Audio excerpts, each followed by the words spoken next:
Բարի երեկո հարգելի հետևորդներ, եթերում պրեսինգն է, ես այս պահին առցանց կապով կզրուցեմ Միացյալ Նահանգների Սթենֆորդի համալսարանի քաղաքագիտության դոկտոր պրոֆեսոր Արթուր Խաչիկյանի հետ։ Բարի երեկո, պարոն Խաչիկյան, ինչպե՞ս եք։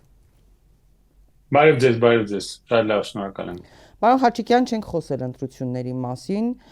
քարոզարշավը տեսակ, որքան սուր էր, հատկապես Նիկոլ Փաշինյանի որոշ հայտարարություններ, կսատկացնեմ, կկզացնեմ, կսպանեմ, նստելու եք, բոմժացնելու եմ, չգիտեմ, փողին կակա եք ասելու, էս եք անելու, են եք անելու,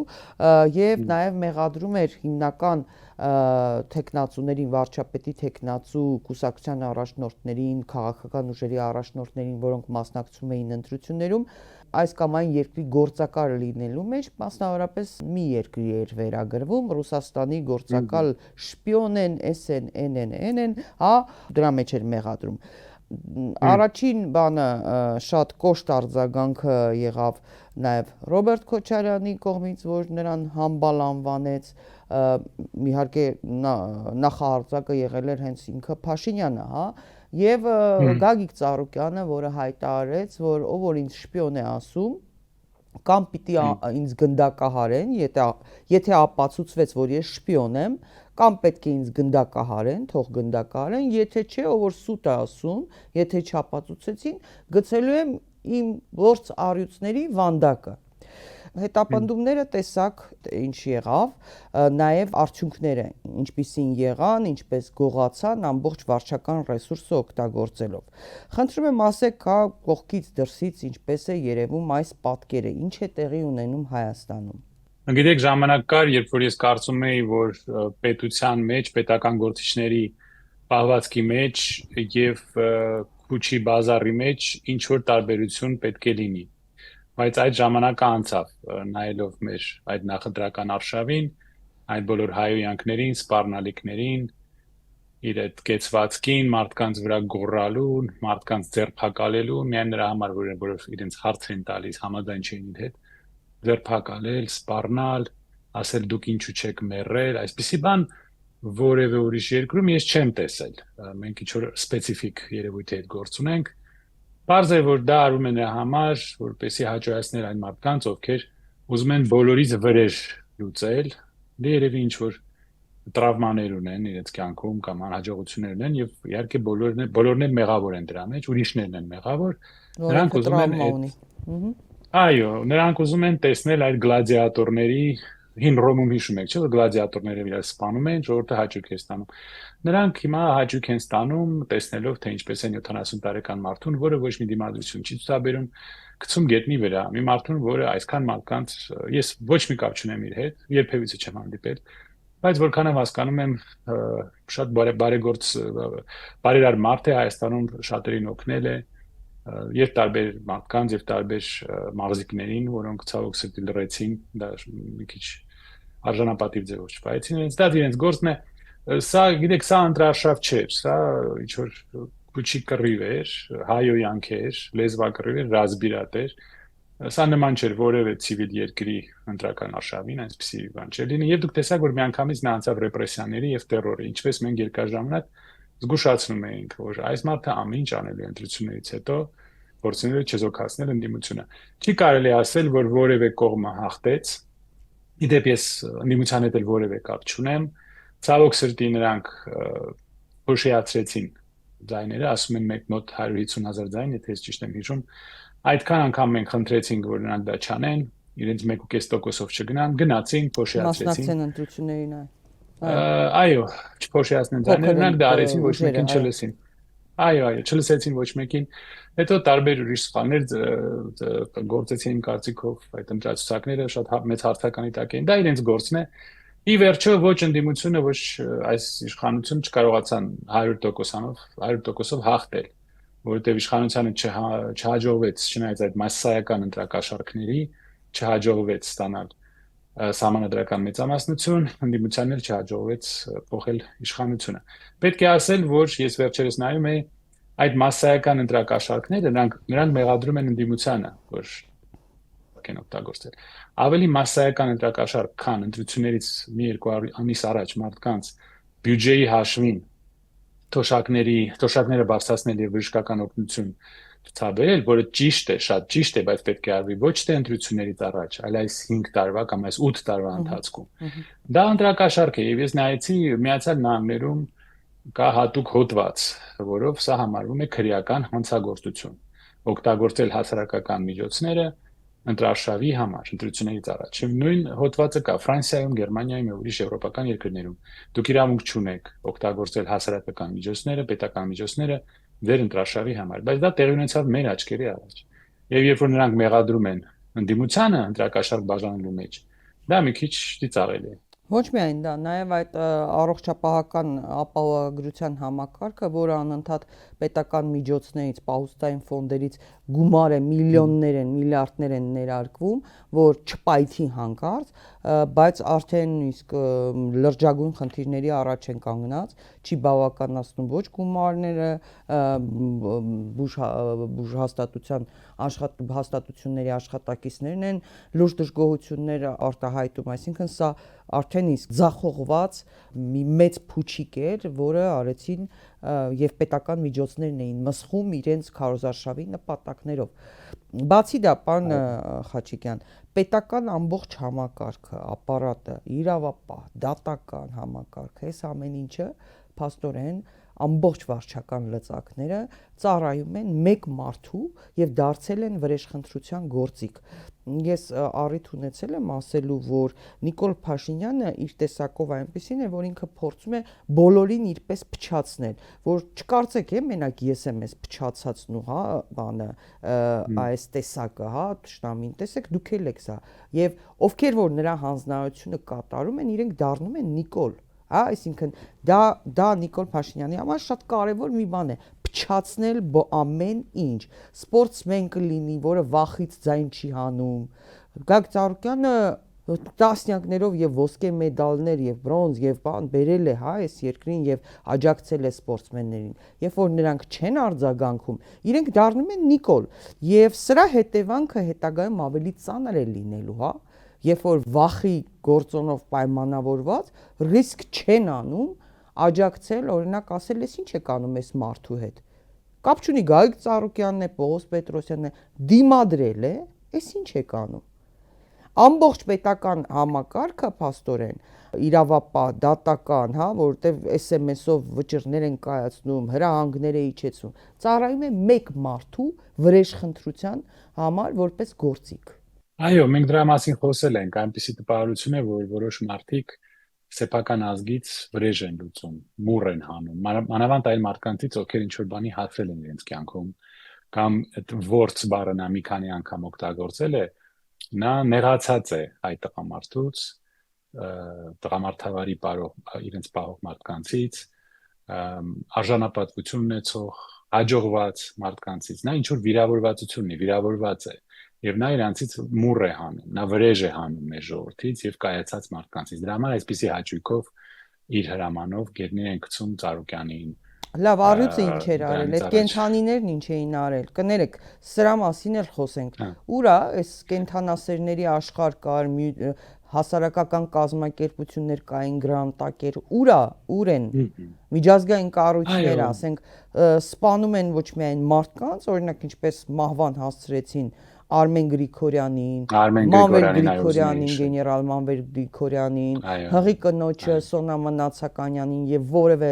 մեկը պատասխանատվության չի ենթարկվեց, հա, մարդկանց, տեսեք, ինչ է կատարում, կենթանիներին, ինչու ձայն չեն հանում։ Դա վրեժխնդրություն էր։ Երևի այն հայտարարությունից հետո, որ պարոն Ծառուկյանը ասեց, իմ վանդակը կմտնեք իմ առյուծի մոտ, չգիտեմ, ես էլ դրա կողմնակից էլ չեմ, այսպեսի խոսուտի կողմնակից չեմ, բայց դա երևի իր պատասխանն էր, որ ես էլ կսպանեմ քո առյուծին։ Երբ որ մարդը վրեժ է լուծում անգամ կենթանուց, անգամ առյուծից, պարզ է, որ նա ոչ միայն կայացած մարդկանցից է նեղացած եւ վրեժ է լուծում, այլ անգամ կայացած կենթանիներից, իրենց տղամարդավարի պահող, վստահ, ուժեղ, անգամ ուժեղ կենթանուց է նեղացած եւ սպանում է կենթանուն, երևի որպեսի վրեժ հանի պարոն Ծառուկյանից։ Սա գիտեք, այնպիսի խավար այստեղ մի քանի, ոչ միայն մեկ, այլ մի քանի փորձագետ է պետք, մի քանի հոգեբան է պետք, որ բացատրել, թե այս այս անձի գիտակցության մեջ ինչ է կատարվում, որտեղից այսպիսի վրեժ խնդրություն սեփական ժողովրդի դեմ նորմալ ղեկավարը երկրի իր ժողովրդի իր ազգի ներկայացուցիչին կասել դուք ինչու չեք մեռել, դու ինչու չես մեռել, դա նորմալ բան է, դուք այսպիսի բան լսել եք որևէ տեղ, ոչ միայն արևմուտքում, նաև աֆրիկյան երկրներում, ասիայի երկրներում մի մարդ, որը վրեժ է հանում ոչ միայն կայացած մարդկանցից, ուժեղ մարդկանցից, որովհետև զգում է, որ նա չի կարող համեմատվել նրանց հետ, այլ անգամ կայացած կենթանուց է վրեժ հանում։ Ուժեղ կենթանին էլի նրան խանգարում է։ Նա ուզում է ուժեղ կենթանուն էլ ոչնչացնել, որ վրեժ լուծել եւ պարոն Ծառուկյանից իր ասացի համար, եւ ընդհանրապես ցանկացած ուժեղ կայացած վստահ եւ մարդ եւ կենթանի իր մոտ առաջացնում է այդ նախանձի զգացմունքը, վրեժ խնդրության զգացմունքը, նա չի կարող, նա չի հասկանում, նա առյուծել չի հասկանում, մեկ նա ոչ միայն երկրի ղեկավար չի, նա անգամ առյուծել չի, դրա համար առյուծներից էլ պատիվ կլիներ, հա, պարոն Խաչիկյան, լրիվ նույնն են, չէ, Ալեն Սիմոնյանը մարդու ձեռքերը թիկնապահներով բռնել էր տալիս, որ թքի վրան, սա ինչ իր թիկնապահներով, հա, այսպես տասնյակ թիկնազորով է շարժվում եւ ամբողջ ԱԱԾ ոստիկանության բոլոր աշխատակիցներին օգտագործում է, հա, նվաստացնելու դիմացինին նվաստացնելու վրեժ խնդիր լինելու համար։ Ես ուզում եմ ուղղակի հասկանալ, արևմտյան որևէ երկրում, եթե այս ամեն ինչը տեղի ունենար, ինչ հետևանք կունենար։ Առյուծին սպանելը, մարդկանց դատարանում մահվան հասցնելը, շինծու գործերով մահվան հասցնելը, հա, պետական ամբողջ վարչական լծակները գործի դնելով մարդուն նվաստացնելը, այս թամաշաները սարքելը, թե սա տղամարդկություն է Ուրսուլաների ու նման բաների անձնավորությունների համար արևմուտքում։ Իրանց համար նշանակություն ունի մենակ մի բան։ Կարող ենք մեզ օգտագործել հայերին ռուսների դեմ թե ոչ։ Իրենց համար միայն մի նպատակ ունեն մեր ռեգիոնում եւ Եվրասիական ռեգիոնում, իդեպ դրա մասին խոսենք, սա գնում է դեպի շատ մեծ էսկալացիա։ Նրանց համար այն ցանկացած միջոց, որ կարելի է օգտագործել Ռուսաստանի դեմ, պետք է օգտագործել։ Իսկ մարդու իրավունքները, Ղարաբաղը եւ այլն։ Ձեր աչքի առաջ պարոն Մակրոնը իրեն կանչեց Պրագա, որպեսզի նա հանձնի Ղարաբաղը։ Ինչու՞։ Նա բաց ասում է իր ինտերվյուում, թե ինչու նա իրեն կանչեց Պրագա, որ նա Ղարաբաղը հանձնի, որտեղ այնտեղ կային ռուս զինվորներ։ Իր ինտերվյուում ասել է, ես դա թարգմանել եմ, ֆրանսիական հեռուստաընկերությանը տված հարցազրույցում Մակրոնը ասել է։ Այո, ասում է Ղարաբաղը դա տարածք է Ադրբեջանի սրտում, այսինքն տարածք է առանց հայերի։ Այնտեղ Շարլ Ազնավուրի երկող չկա, 120,000 Շարլ Ազնավուրի հայրենակիցներ չկան, այնտեղ կովեր են արածվում, ոչխարներ եւ այլն։ Տարածք։ Եվ ասեց, որ մեր խնդիրը այն է, որ այնտեղ կան ռուս զինվորներ, այսինքն դրանք պետք է հանվեն, ռուսներին պետք է հանել Կովկասից։ Դե այստեղ էլ որ եկել էր Մակրոնը, իր ինչ գործն է Հայաստանում ռուս սահմանապահներ կլինեն, 102-րդ ռազմաբազա կլինի, թե չէ։ Իր ինչ գործն է, որ ինքը քիթը մտցնում է մեր ներքին հարցերի մեջ։ Եվ մեզ էլ կոչում է Արբանյակ, եթե հիշում եք, այսինքն նրանք կգնան ցանկացած քայլի, Հայաստանի ապագան, մարդու իրավունքները, դեմոկրատիան, տեսակ որ դա փուչիկ է, երբ որ Տրամպը բաց ձևով ասում է, տեսեք ինչ տղամարդ տղա է Ալիևը 23 տարի իշխանության է գտնվում, այսինքն Ալիևը երևի կատարյալ դեմոկրատ է, որ այդպես սիրում են իրան Եվրոպայում։ Տեսնում եք, որ երկրորդական է այդ ամեն ինչը, դա ուղղակի խոսակցություն է, դատարկ բառեր են, կապ ունեն պետական շահերը, կապ ունեն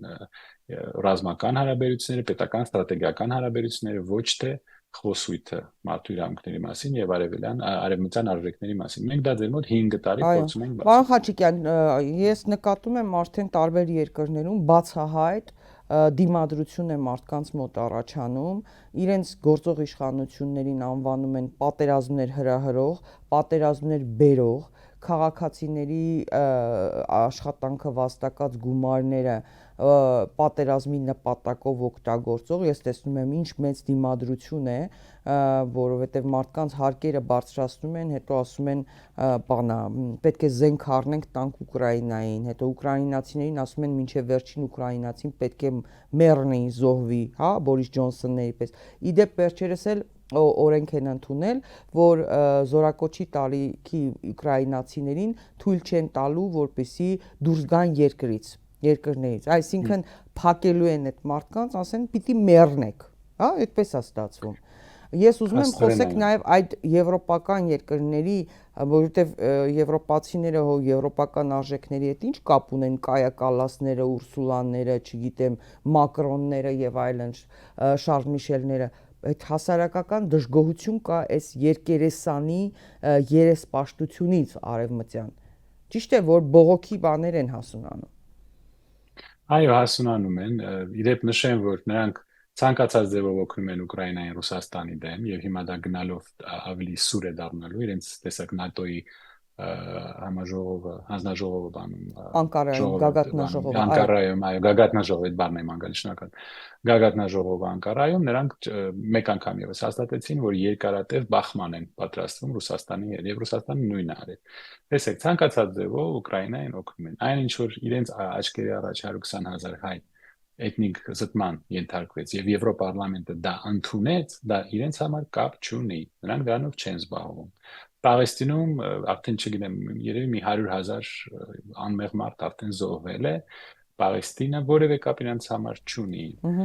Սիրիայի մասնատումը, նրանք դրանով չեն զբաղվում։ Իրանի վրա տեսակ վերսկսվեց պատերազմը, նոր հարձակումներ։ Դա իրենց չի հետաքրքրում։ Նրանք հետաքրված են միայն մի բանով՝ Ռուսաստանի դեմ պատերազմ։ Իրենց սեփական դիրքը իրենց երկրներում թուլանում է, Մակրոնը ունի 11%։ Ես հիմա Ֆրանսիայում եմ գտնվում, բոլոր ֆրանսիացի ընկերները շատ հուսահատված են։ Ֆրանսիայում քաղաքական պատկերը ավելի պոլարիզացված է, հիմա կան ծայրահեղ ձախ ուժեր, ծայրահեղ աջ ուժեր։ Ազգային ֆրոնտը, Le Front National, Մարին Լե Պենի գլխավորությամբ եւ մյուս կողմի դեպ ինքը նոր բան դատավճիռ կայացեց, պետք է բրացլետ հագնի իրեն Եվ այդպես կոռուպցիայում մասնակցի մեղադրեցին։ ընտրություններին, այո։ Այո, իսկ մյուս կողմից Մելանշոնը իր ձախ ուժերի կողմից այստեղ էլ է մեծ ճգնաժամ, գները բարձրանում են, Ֆրանսիայի տնտեսությունը վատ վիճակում է, Գերմանիան ռեցեսիայում է, այսինքն տնտեսական արդեն գնում է դեպի տնտեսական ռեցեսիա, եթե ոչ թե արդեն գտնվում է տնտեսական ռեցեսիայում, 3-4-ը գործարան փակվեց Գերմանիայում։ Ռուսական էժան գազը փաստորեն սնում էր ամբողջ արդյունաբերությունը Գերմանիայի։ Հիմա դեինդուստրիալիզացիա է գնում։ Գերմանիան կորցնում է իր արդյունաբերությունը։ Եվրոպան շատ վատ վիճակում է տնտեսական, գործազրկությունը շատ բարձր է, գներն են բարձրանում, այսինքն սա պետք է միայն այն էլիտաներին, Միգրանտների դեմ ծրագրեր են իրականացնում, որպեսզի միգրանտներին դուրս բերեն իրենց երկրներից, չէ, որովհետև դա բեռ է իրենց համար, իրենց բյուջեի, իրենց երկրների համար։ Դա է մեծ ալիք է, չէ, առաջացնում։ Պաստորեն շատ մեծ ալիք։ Ֆրանսիայի դատարանը որոշում կայացրեց, որ Մարին Լը Պենին բրասլետով կարող է թույլ տալ մասնակցել ընտրություններին քարոզարշավին։ Հայաստանի իշխանությունները Նիկոլ Փաշինյանը, հա, եւ այդ կամակատար դատարանները թույլ չտվեցին, որպեսզի Սամվել Կարապետյանը լիարժեք քարոզարշավ իրականացնի, գնա հանդիպումներ անի։ Սա է։ Այո, դե Սամվել Կարապետյանը իհարկե բրասլետ չի հագնի, նա տղամարդ է, չէ, ոդքին է, այդ ոդքին կա դա, այսպես թե այնպես, այսինքն նա կրում է համապատասխան, հա, այդ որոշումը։ Հասկանում եմ ձեր ասած, այո, հասկանում եմ։ Մեր մոտ անգամ դա թույլ չտվեցին։ Անգլիայում շատ ուժեղ հիմա բողոքներ են գնում միգրանտների դեմ։ Վերջերս մի քանի շաբաթ առաջ մի միգրանտ աֆրիկացի բառացիորեն կացինով կտրում էր մի անգլիացու գլուխը, կացինով փողոցում գցել էր տակը ու կացինով գլուխը կտրում էր, հազիվ այդ մարդուն փրկեցին։ Ամբողջ Անգլիան ոտի է բարձրացել։ Ֆրանսիայում գիտեք ինչ իրավիճակ է միգրանտների հետ կապված, Գերմանիան, որը միլիոններով ընդունում էր փախստականներին, հիմա իրենց հրավիրում է հեռանալ։ Ուկրաինացիներին են ուզում հետ ուղարկել, որ գցեն այդ մսահացի մեջ, որ նրանք մահանան։ Զոհերի թիվը 1 միլիոնից անցել է, ըստ վերջերս տեսա BBC-ի, դե BBC-ն էլ պետք չի 100% հավատալ իհարկե, բայց 1%-ից 1 միլիոնից անցել է զոհերի թիվը, ողբերգություն, Ուկրաինան ոչնչացվել է, Ռուսաստանը շատ ծանր վիճակում է։ Սա մեծագույն սխալ էր, սա մեծագույն հանցագործություն էր։ Եվրոպան տանել դեպի նոր բաժանում, նոր պատերազմ, եւ ես սրա մասին կներեք, որ գլուխ եմ գովում դեռ 90-ականներին գրել էի, որ մենք գնում ենք դեպի նոր սառը պատերազմ, նոր բան Iron Curtain, ոնց է երկաթե վարակույր, եւ լինելու է պատերազմ Ուկրաինայի արևելքում 90-ականների կեսին դա ասել է։ Պարոն Խաչիկյան, եվրոպացի միգրանտների որոշների հարցազրույցներ եմ լսում, մանավանդ որ փորձում են սահմանափակումներ դնել եւ ուղարկել իրենց երկրներ, նրանք շատ ճիշտ են ասում են արևմտյան գործիչներին այդ երկրներից, որտեղից փորձում են իրենց հանել, ասում են դուք մեր երկրում պատերազմ հրահրեցիք, դուք մեր երկիրը ավիրեցիք, հա, աղետը բերեցիք մեր երկիր, մեր տները ոչնչացրեցիք, ավիրեցիք, հա, մեզ դարձրեցիք փախստական, հիմա դուք պարտավոր եք մեզ պահել, ոչ թե հետ ուղարկել։ Ասում են ինչու եկաք մեր երկիրը ավիրեցիք, ինչու արեցիք դա։ Ճիշտ են ասում, ճիշտ են ասում։ Այո, որտեղ իրենց պետք էր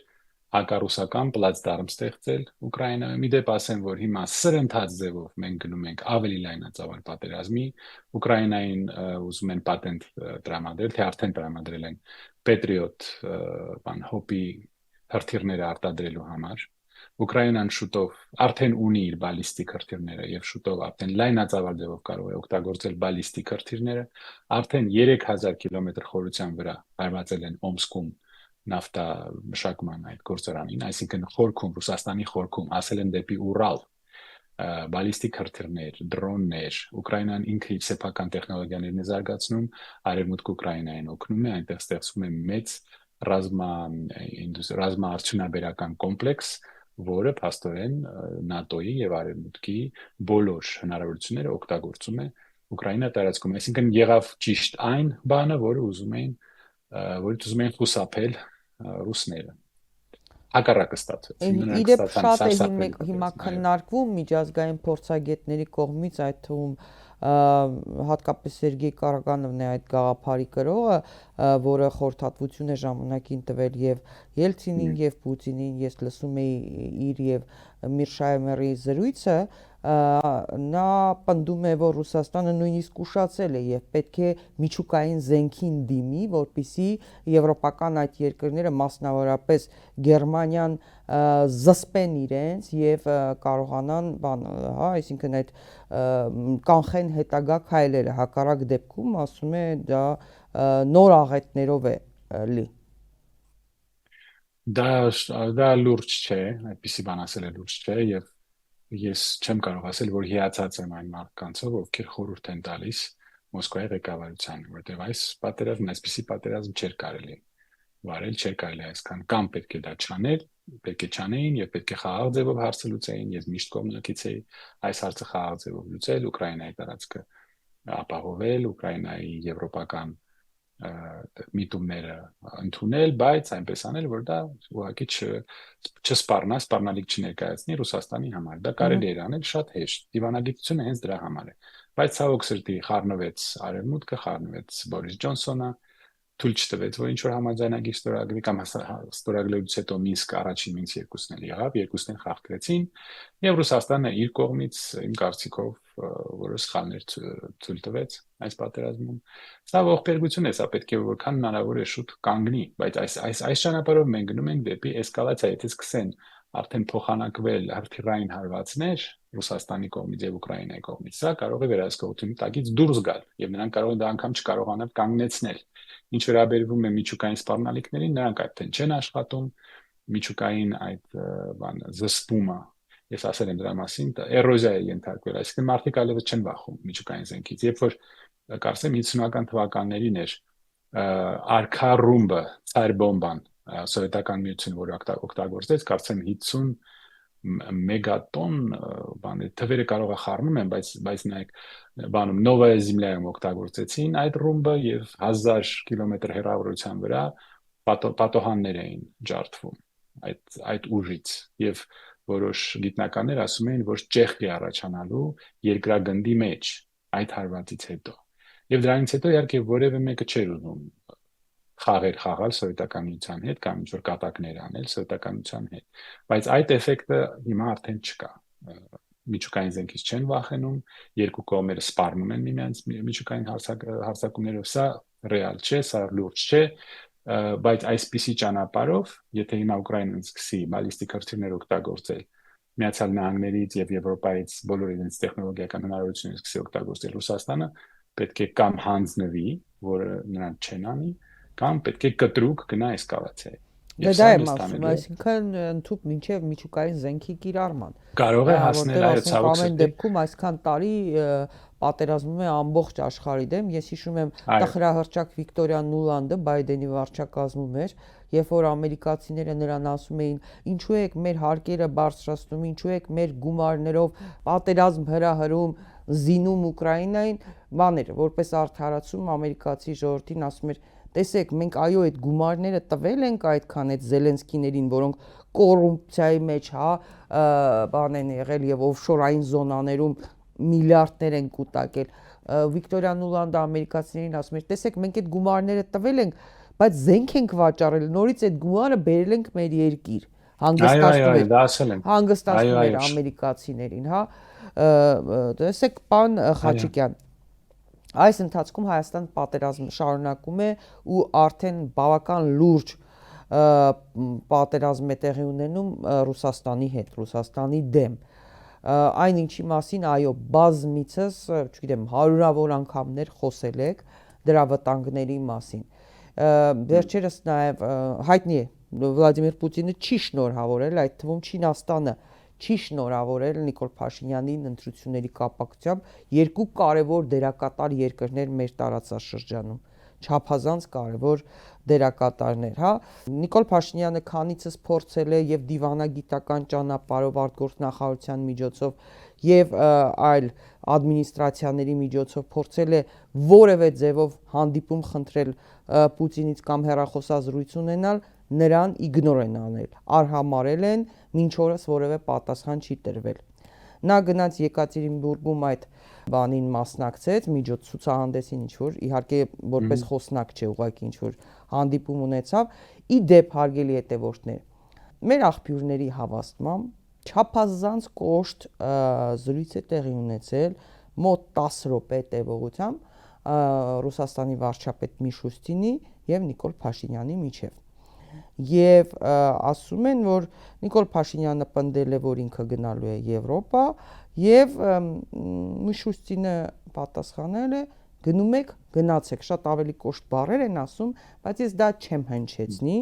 որտեղ դիվանագիտական շրջանակները նշում են, որ նման կոշտ բան իրենք չեն հիշում, իրենք շոկի մեջ էին, հա, գնում եք, գնացեք,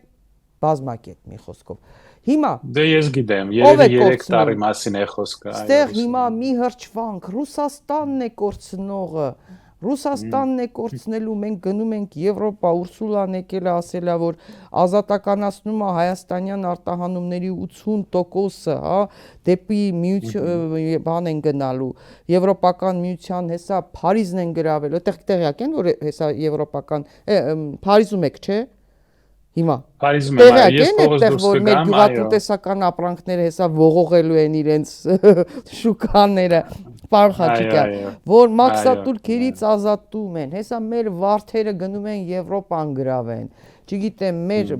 լոլիկը գրավելու է, չգիտեմ, Իսպանիան, Ֆրանսիան, չգիտեմ, մեր ծիրանը, այն կինը, այն եվրոպական ընդլայնման հարցերով, Մարտակոսը ջեմա պատրաստում, ջեմա մուրաբայա, չգիտեմ, իդեպ ես չգիտեմ պատրաստել է իր ձեռքով, տեսնում եք, եվրոպացի կինը ջեմ սարքել գիտի, այ, ես չգիտեմ, տենց բաներ։ Մի խոսքով, հիմա փորձենք հասկանալ, ով է կորցնում,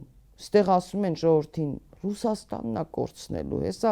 Գազպրոմն էլ կփակվի, 102-րդ ռազմաբազան էլ կհանենք, Ռուսաստանն է կորցնում, մենք շահում ենք։ Իսկ Եվրոպայում մուրաբա սարքելու համար, ծիրան ու վարդ ծախելու համար, վաճառելու համար անպայման է Ռուսաստանի հետ կռվել։ Իսկ հնարավոր չէր Եվրոպայում եւ մեր արտադրանքը վաճառել, եւ աշխատանքային վիզաներ ստանալ, եւ վիզաների ռեժիմը ավելի լիբերալ, ավելի հեշտացնել, բայց Ռուսաստանի հետ չկռվել։ Իսկ դա հնարավոր էր։ Նայեք Ադրբեջանին, նայեք Ղազախստանին, նայեք Կենտրոնական Ասիայի հանրապետություններին։ Նրանք մեզանից 10 անգամ ավելի խելացի ձևով իրենց պահեցին։ Նրանք շարունակում են Եվրոպայի հետ զարգացնել հարաբերությունները, Վրաստանին ի դեպ նայեք։ Շարունակում են Եվրոպայի հետ զարգացնել հարաբերությունները, Ռուսաստանի հետ չեն կռվում։ Ռուսաստանում վաճառում են իրենց արտադրանքը եւ Արևմուտքում։ Ինչու էր պետք, ում շահերից էր բխում կորցնել Ռուսաստանի շուկան։ Ինչն էր մեզ խանգարում, որ մենք այդ մարտերի մի մասը վաճառենք Եվրոպայում։ Իդեպ մենք ունենք առևտուր Եվրոպայի հետ։ Ես թվերը տեսել եմ, մոտ 5 անգամ ավելի, թե 10 անգամ ավելի մեծ են մեր էքսպորտը դեպի Ռուսաստան, Ավելի քան շատ, հա, դեպի ներսել։ Եվրոպա։ Ավելի Իհարկե, շատ դե եմ կարծիքով։ բնականաբար։ Այո, ամեն անգամ այդ թվերը տեսնում եմ եւ մոռանում եմ։ Ինչ անպայման էր կորցնել Ռուսաստանի շուկան, որպեսի ձեռք բերել Եվրոպայի շուկան, որը մենք ձեռք չենք բերել։ Ինձ հետաքրիր է այդ վարդերը մինչև հասնեն Եվրոպա ինչ վիճակում են լինելու, կամ մեր արտադրանքը մինչև հասնի Եվրոպա ինչ վիճակում են լինելու, կամ դրա գինը ինչ է դառնալու, կամ եվրոպացիները դա ինչպես են ընդունելու, երբ որ ծորենը Ուկրաինայից լցնում են գետնի վրա, Այո, մտնում են ռեստորաններում, դա ցրիկ եմ էին ասում, փչում։ Վրաստանը դաս քաղեց։ Այո, Վրաստանը այո, չկարողացավ եվրոպական շուկաները, ֆերմերները բնականաբար ճիշտ արեցին։ Տնտեսվարողները փակեցին իրենց շուկաները ու կորցրեց դա այո, արդյունքում Վրաստանը եւ ռուսական շուկան եւ չկարողացավ մուտք գործել։ Հա, հիմա արդեն քանի տարի աշխատում են որ ռուսական շուկան նորից մուտք գործեն։ Մոլդովայում ինչ եղավ, այո, Բուլղարիայում ինչ եղավ, Լատվիայում ինչ եղավ, օրինակ Ուկրաինայում ինչ եղավ, ֆերմերները եվրոպացի Բրյուսելից եւ ֆրանսիացի ֆերմերները ասեցին չի մտնելու այստեղ բանը։ Բերել էին այո, Շանզելիզեի վրա չէին բաները կանգնացրել։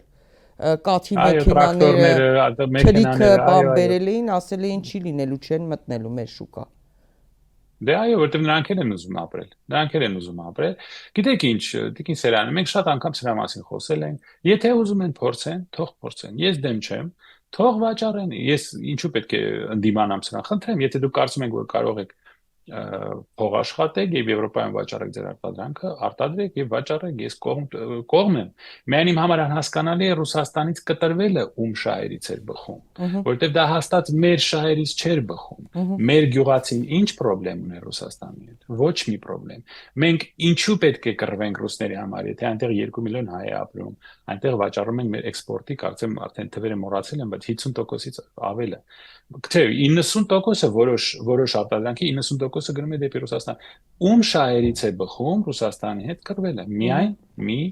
կողմի, Արևմուտքի Եվրոպայի, որը ուզում է մեզ կռվածնել ռուսների հետ ցանկացած գնով։ Եվ մենք ունեցանք մի թիմ մարդկանց, կառավարություն այսպես կոչված, որը բոլոր հարցերով ենթարկվում է Եվրոպայի պահանջներին, ենթարկվում է։ Իսկ Ռուսաստանը միանգամից այդ բացն ալրացրեց, ասեց մենք Ադրբեջանից եւ Թուրքիայից նույն բանը կստանանք եւ նրանք կարող են դա անել, այո։ Ուզբեկիստանից, Միջին Ասիայից,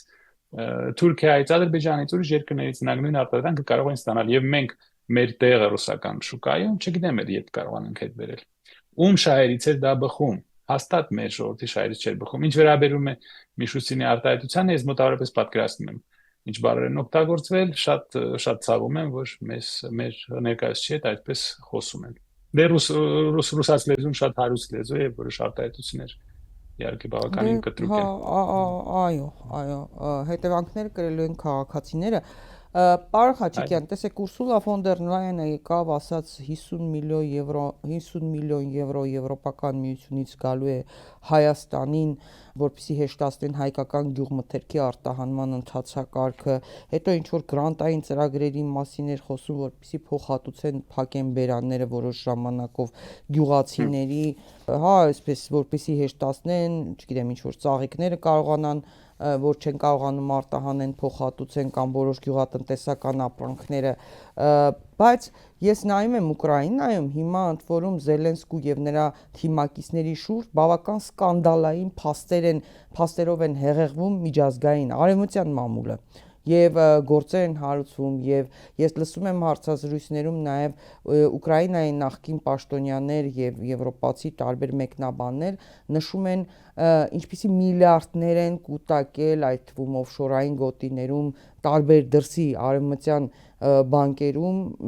Զելենսկին եւ նրա թիմը մի օր Հայաստանինն էլ է սա, հա, Հայաստանի այս իշխանությունների ունեցվածքն էլ է, չէ, կուտակելու, որովհետեւ այս գումարները, որ Եվրոպան կտրում է եվրոպացիների, այսպես ասած, փոկում է գրպաններից իրենց բյուջեից եւ տալիս են, հա, 50 միլիոն եվրո, չգիտեմ կլինի, որքան կլինի, չգիտեմ, 200 միլիոն եվրոյի դրամաշնոր իբրև թե տրանսպորտային հանգույցների հետ կապված կխոսենք սրա մասին, բայց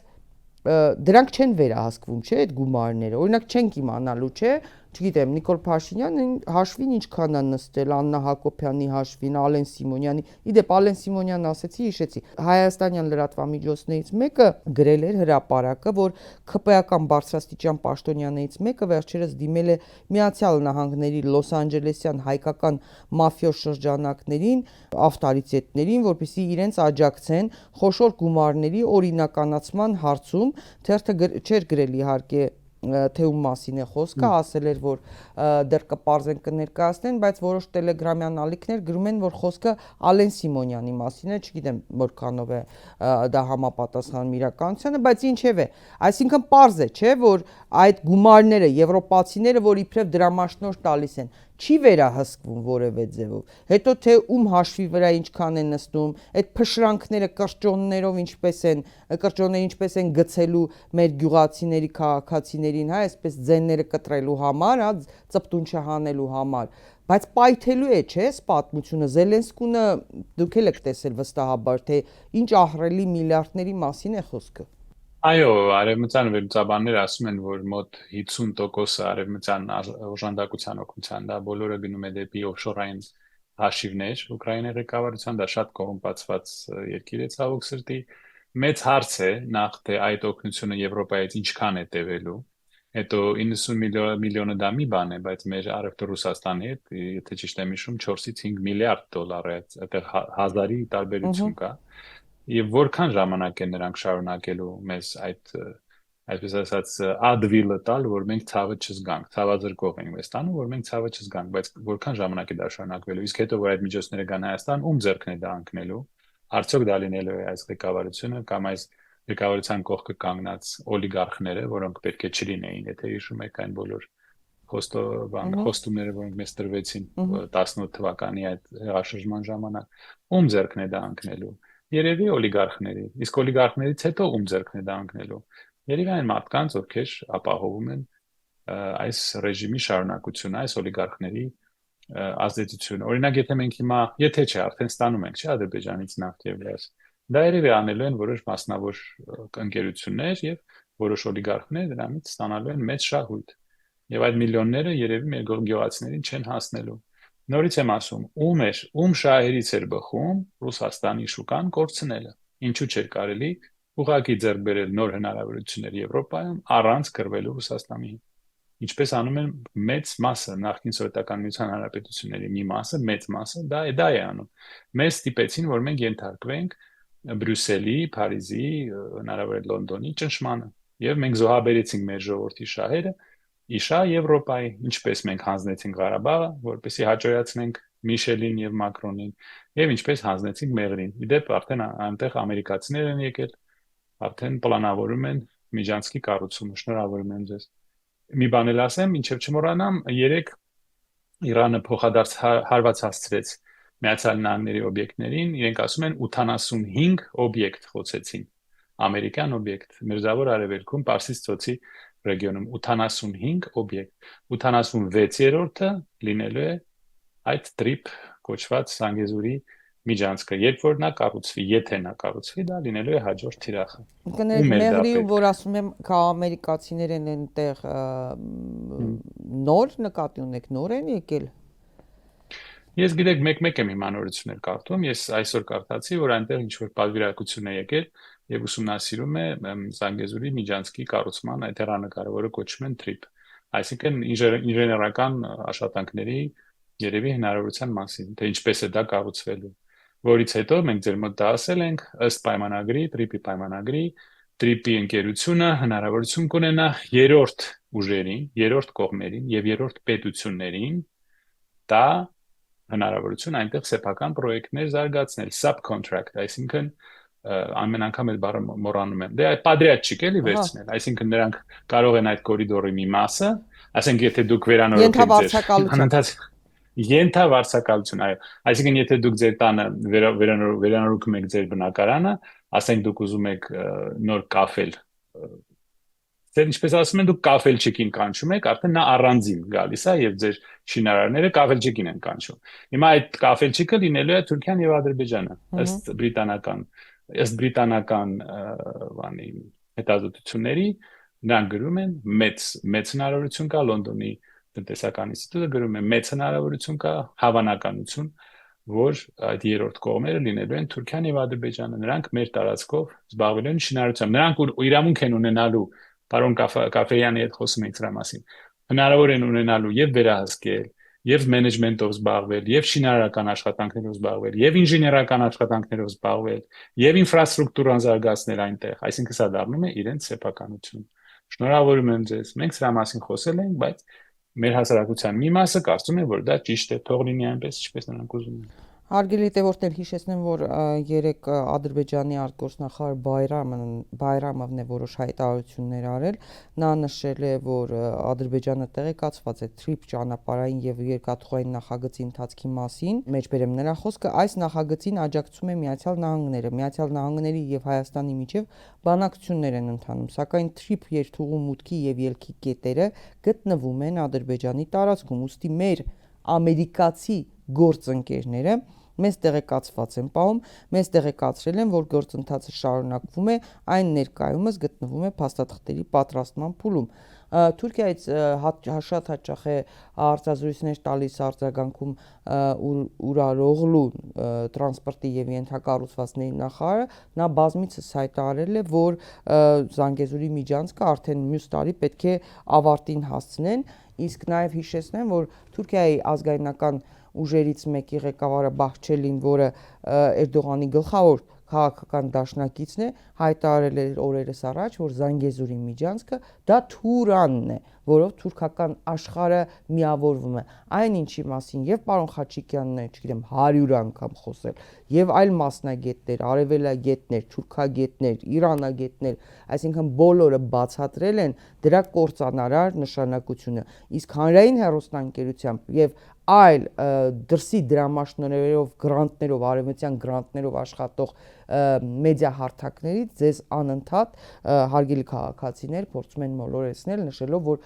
ինչա մեծ Թուրան չի եղել, պարոն Խաչիկյան, դուք գիտեք, դա հորինված բան է, ինչ մեծ Թուրան, ինչ բան, այն դեպքում, երբ որ Թուրքիայից հստակ ասում են, այլևս ժամանակն է իրերն ու երևույթները իրենց անուններով կոչվել, ուղիղ ասել, Զանգեզուրի միջանցքը դա Թուրանն է։ Խնդրեմ։ Այո, սա Թուրանն է, սա նրանք նաև դարձակել են Թուրքիայի համար կենսական նշանակություն ունեցող միջանցք, ինչպես ես ասել էի 6 տարի առաջ, որ նրանք մի օր կասեն, սա մեզ համար կենսական նշանակություն ունեցող միջանցք է, դուք այստեղ գործ չունեք։ Սա դառնալու է Ադրբեջանի, Թուրքիայի եւ թուրք աշխարհի համար կենսական գոտի, այնտեղ նրանք ունենալու են իրենց սեփականությունը, նրանք հիմա ունեն պայմանագիր, TRIP-ի միջոցով նրանք ստանալու են այդ ենթագործակալի իրավունքները, այնտեղ զարգացնելու են իրենց ինֆրաստրուկտուրան, կառուցելու են ճանապարհներ, երկաթուղիներ, այնտեղ մենեջմենտով են զբաղվելու, անգամ սպասարկումով են զբաղվելու ըստ այս պայմանագրի։ Եվ մենք կտեսնենք Մեղրին այն ժամանակ, երբ որ կտեսնենք Վանը, Մուշը, Էրզրումը եւ Ադանան եւ Ստեփանակերտը։ Այդ նույն ժամանակ մենք կտեսնենք Մեղրին։ Սա դառնալու է Թուրքիա-Ադրբեջանի մաս, դուք ուզում եք TRIP-սա կոչեք, ուզում եք Լունա Պարկ կոչեք, ուզում եք Դիսնեյլենդ կոչեք, սա արդեն դառնալու է իրենց սեփականությունը եւ դրանից հետո դառնալու է իրենց տարածքը։ Եվ մենք սա հետ կբերենք նույն ժամին, երբ Կիպրոսի հույները հետ կբերեն հյուսիսային Կիպրոսը։ Ես շնորհավորում եմ մեզ բոլորիս եւ այն մարդկանց, ովքեր իրենց ձայները տվեցին այս կառավարությանը։ Գիտեք, ձայն տալն էլ է պատասխանատու բան։ Ընտրությունները շատ պատասխանատու քայլ են, թող այն մարդիկ, ովքեր իրենց ընտրությունը կատարեցին, թող իրենք հիմա արիերեսվեն իրենց որոշման հետևանքներին։ Այո, բայց թող իմանան, որ իրենք հանցակից են դառնում։ Որևէ մեկը, ովքեր որ ձայն են տվել, իրենք այս ծրագրի մասնակից ու հանցակից են դառնում։ Պարոն Խաչիկյան, Ուրսուլա ֆոն դեր Լայենի այդ բանը, այսքան դրամաշնորհ կտանք, այնքան կտանք, դա այդքան էական չէր։ Որքան մի շատ կարևոր հայտարարություն, հա, այդ սարսափելի տիկինը։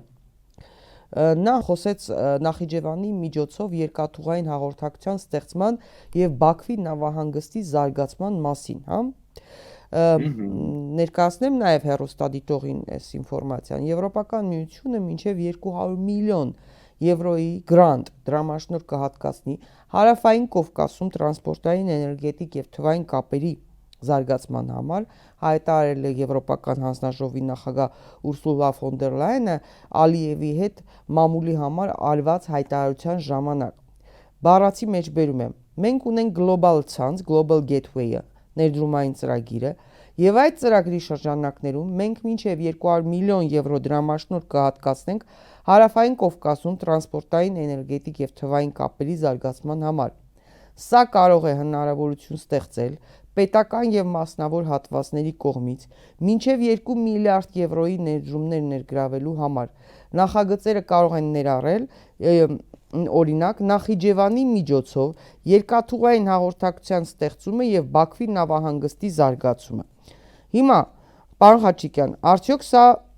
սպառնալիք չէ մեր ինքնիշխանությանը, որովհետև Ադրբեջանը եւ Թուրքիան իրենց նպատակը ո՞րն է, որպեսզի Նախիջևանի միջոցով կապը ապահովեն առանց Հայաստանի վերահսկողության եւ առանց Հայաստանի արտոնյալ պայմանների կամ որևէ ներկայության։ Ստացվում է, որ Եվրոպական միության կողմից նման կարգի ֆինանսավորումը կարող են կալվել որպես այդ լեգիտիմացում այդ երկաթուղու։ Վտանգը նաև, որ Հայաստանի համար, դեպի արևմուտք կախվածության մեզ համար, Ադրբեջանը եւ Թուրքիան ունենալու են հստակ կապ շրջանցելով Հայաստանի սահմանային վերահսկողության իրավունքները արևմուտքի հետ, մենք հակառակը մեր աշխարհաքաղաքական հավասարակշռությունը խախտվելու է եւ մենք մեկուսացման մեջ ենք հայտնվելու, մենք տրանսպորտային հանգույցների կորուստ ենք ունենալու, մենք իզոլացվելու ենք։ Խնդրում եմ սրա մասին բացատրեք ժողովրդին այս մեծ ծրագիրը, որ Ուրսուլան տարավ գնաց Ալիևի հետ խոսեց, հետո եկավ այստեղ, որպեսի Նիկոլին ասի քեզ ինչ որ գրանտներ կտամ, դու փոկվի Ռուսաստանից մենակ մի խանգարի։ Ամենակարևոր մեսիջը սա էր, ես կարծում եմ, որ արվեց Բաքվից։ Ուրսուլան սրա համար էր եկել։ Մենք տարիներով ձեր մոտ ասել ենք, 5 տարի առաջ, կարծեմ 6 տարի առաջ ասել ենք, որ նրանց նպատակն է լինելու անցնել մեր տարածքով, միացնել Ադրբեջանը, Թուրքիան, դուրս հանել Ռուսաստանը, Ադրբեջանը եւ Թուրքիան դառնան գերիշխող պետություններ Կովկասում եւ հիմա դուք տեսնում եք, որ նա ուղղակիորեն ասում է, որ Բաքուն դառնալու է այդ հաբի կարևոր մասը, տրանսպորտային հաբի կարևոր մասը։ Նրանք զարգացնելու են Բաքվի նավահանգիստը, Թուրքիան միանում է Ադրբեջանի հետ եւ ՆԱՏՕ-ն մտնում է Կասպից ծով։ Ես սրա մասին ասել եմ 5 տարի, առնվազն 5 տարի։ Դրա մասին պետք է մտածեն մեր ռուս ընկերները, որոնք Կասպից ծովում կարող են ունենալ նույն իրավիճակը, որը ունեն Սև ծովում, եւ դրա մասին պետք է մտածեն մեր Իրանի գործընկերները, որովհետեւ ՆԱՏՕ-ն փաստորեն մտնում է Կասպից ծով եւ հիմա հյուսիսից հնարավորություն կունենա շրջապատել Իրանին եւ կտրել Ռուսաստան-Իրան բոլոր կապերը, որոնք ապահովում էին որոշ չափով Ռուսաստանի անվտանգությունը, մեծ օգնություններ տրամադրել Ռուսաստանին պատերազմի ժամանակ եւ որոշ օգնություն նաեւ Ռուսաստանը Իրանին է տրամադրել։ Այդ երկու ստրատեգիական, այսպես ասած, դաշնակիցների համար սա մեծ սպառնալիք է։ Ես չեմ հիշում, որ ինչ որ մեկը մեզ ասի, որ Հայաստանը պետք է դառնա տրանսպորտային կենտրոն հարավային Կովկասում։ Մեզ այո, ինչ որ գումարներ են տալիս, ցավազրկող են տալիս, որ մենք կտրվենք մեր ստրատեգիական գործընկերից եւ հետո հաջորդ этаպը մենք զրկվելու ենք նաեւ մեր անվտանգության որևէ երաշխիքներից, այսինքն Ռուսաստանը որոշ չափով գոնե պարտավորվում է Հայաստանին պաշտպանել եւ պաշտպանել մեր տարածքը, չնայած երբեմն թերի է կատարում իր պարտավորությունները, իսկ արևմուտքը ընդհանրապես որևէ պարտավորություններ չունի, այսինքն նրանք ասում են, որ կանեն եւ մեկ-մեկ անում են, մեկ-մեկ չեն անում, սրանք ասում են, որ չեն կանի, միանգամից ասում են, որ չեն կանի, մեզանից մի սպասեք։ Եվ մենք գտնվում ենք այդ երկու ճարիքների մեջտեղը փաստորեն։ Այո, Ադրբեջանը դառնալու է խոշորագույն կենտրոն տրանսպորտային Այո, իրենց համար դառնալու է ռեգիոնում միակ իրական էներգետիկ եւ լոգիստիկ գործընկերը ընդ որում շատ լրջագույն խնդիր է։ Մենք ոչ կարողանալու ենք անվտանգության հարց լուծել, մենք ոչ կարողանալու ենք, չգիտեմ, այս փակուղուց դուրս գալ, մենք խայտարակ ծանր վիճակում ենք հայտնվելու այս սցենարի դեպքում,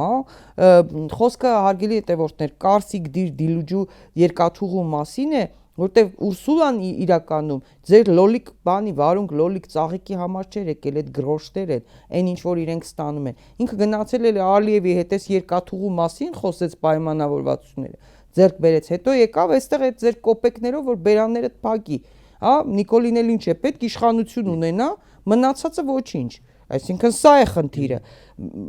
Ու Ադրբեջանը, պարոն Խաչիկյան, լայնածավալ զորավարժություններ է անում։ Մենք ինչ ենք անում, գլխավոր շտաբի պետը գնում է մանկապարտեզ է բացում, չգիտեմ ինչեր են անում, խայտարակություն է սա։ Գիտեք, պատմության մեջ կային ղեկավարներ, որոնք կարծում էին, որ զիջելով, քաղցր խոսքերով, հետ քաշվելով, աղրևսելով, նրանք կարող են հասնել խաղաղության։ Ամենահայտնին դա Չեխոսլովակիայի ղեկավարն էր, որը 1938 թվականին ստիպված եղավ հանձնել իր երկիրը, հավատալով Անգլիայի եւ Ֆրանսիայի խոստումներին, անունը հեսա կհիշեմ։ Երկրորդը դա շատ հայտնի մի ուրիշ օրինակ, դա Միխայիլ Գորբաչովն էր, որը կարծում էր, որ սովետական միությունը կարող է գնալ զիջումների եւ արևմուտքը կդադարեցնի իր փորձերը կազմաքանդել Ռուսաստանը, դա էլ տապալվեց եւ մենք տեսնում ենք սրա միկրո ձևը, միկրո վարիանտ, այսինքն մեր փոքրիկ հանրապետության մասշտաբներում նույնպես ունենք մարդկանց, ովքեր ոչ մի բան չիմանալով միջազգային հարաբերությունների մասին կարծում են, որ նրանք կարող են հետ քաշվելով, զիջելով, ահերսելով, ծնկի գալով կարող են հասնել խաղաղության եւ վերջը լինելու է նույնը մենք կորցրեցինք Ղարաբաղը, մենք կորցրեցինք Մեղրին, հիմա իդեպ անկլավներն են կորցնելու եւ դրանից հետո եւ ուրիշ պահանջներ կան 100 անգամ դրա մասին խոսել ենք թե հաջորդ պահանջը ինչ է լինելու վերջերս կայացավ չէ վերադարձ դեպի պատմական արևմտյան Ադրբեջան կոնֆերանսը Հա, բա իհարկե, Նախիջևանում։ Դե թող լինի, այդպես լինի, ես ինչ կարող եմ անել, մենակ ինձ ու ձեզ Հայաստան պետք, Տիկին Սեյրանյան, մենակ մեր դառնա Հայաստան պահել է, չեն ուզում, Չէ, թող էլի հանձնեն, շատ ինչ մարդկանց, ի վերջո ես պարոն Խաչիկյան, ես չեմ կարող չնկատել, որ մոտ 800,000 մարդ գնաց Նիկոլին, այս ԿՊ-ին, այս թշնամական, այս խունտային ոչ ասեց։ Ես չեմ կարող չգնահատել եւ չասել, որ մեր ժողովուրդը այնուամենայնիվ այս վախի, այս հետապնդումների, քաղաքական հետապնդումների, ռեպրեսիաների, այս բան պայմաններում ամբողջ վարչական լծակներ, սպառնալիքներ, սրա պայմաններում 800,000 մարդ գնաց ոչ ասեց։ Ոչ ասեց սրանց, հա։ Այո, դա պետք է գնահատել, նա չկարողացավ ստանալ իր համազգական հա, բայց մեր ժողովուրդը պետք է հասկանա այս երկաթգիծը, որ իրենք անում են, մեզ դուրս են թողնելու բոլոր ծրագրերից, մենք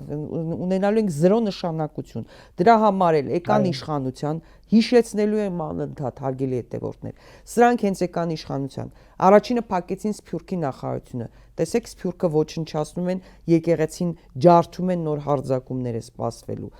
Կխոսենք հիմա այն ինչ որ խոսել էր ԵԱԿ գլխավոր քարտուղարի հետ Փաշինյանի անունից պրանկերը, որ խոսել էին։ Փակեց էներգետիկայի նախարարությունը, երբ որ այսօր աշխարհում քաղաքականությունը, աշխարհաքաղաքականությունը որոշում է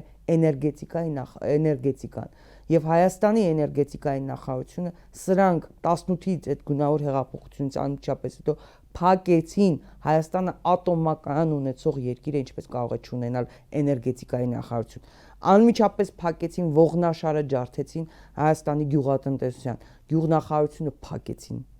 Միանգամից փակեցին, ջարդեցին Ողնաշարը, երբ որ գյուղատնտեսությունը անվտանգությունն է Հայաստանի պարենային անվտանգություն հասկացության թեկուր շրջանակներում եւ փակեցին գեոդեզիայի ինստիտուտը, վերացնելով բոլոր այն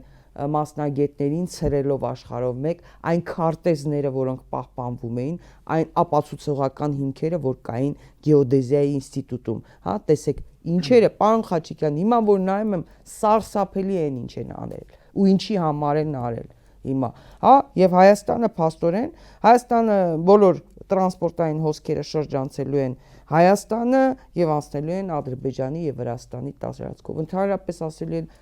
Հայաստան պետությունը ինչա որ։ Մենք ունենք երկու ստրատեգիական բան, մենք ունենք Ղարաբաղը եւ մենք ունենք Մեղրին։ Երկուսն էլ հանձնեցինք եւ չստացանք ոչինչ։ Անգամ չստացանք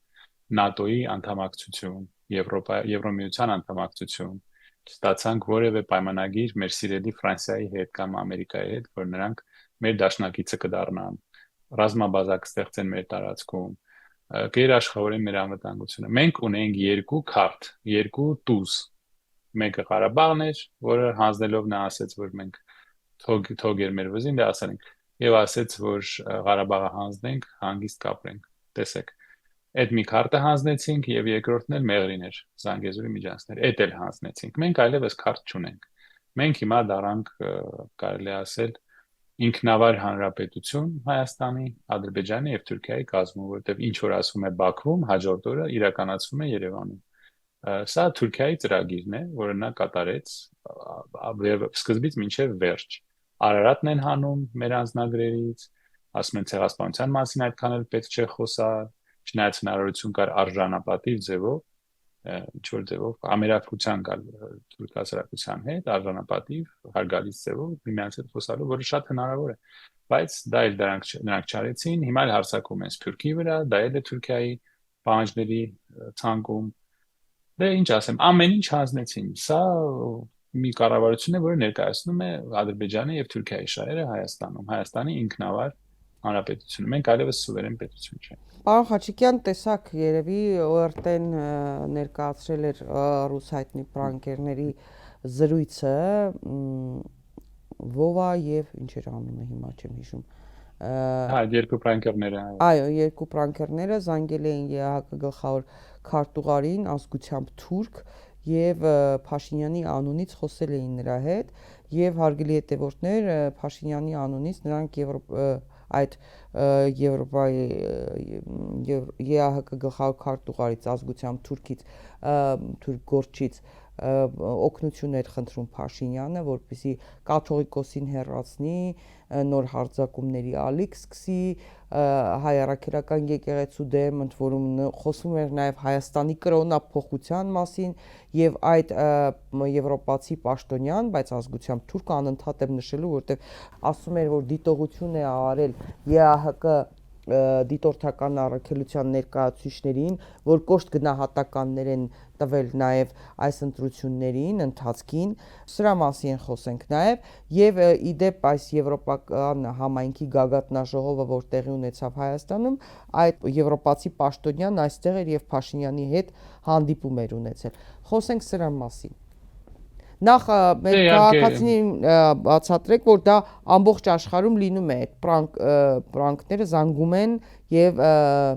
փորձում են որևէ երկրի ղեկավարի անունից խոսել ինչ-որ պաշտոնյաների հետ եւ արդյունքում բացահայտվում է իրականությունը, հա, թե իրականում ինչ գաղտնի բանակցություններ են տեղի ունենում։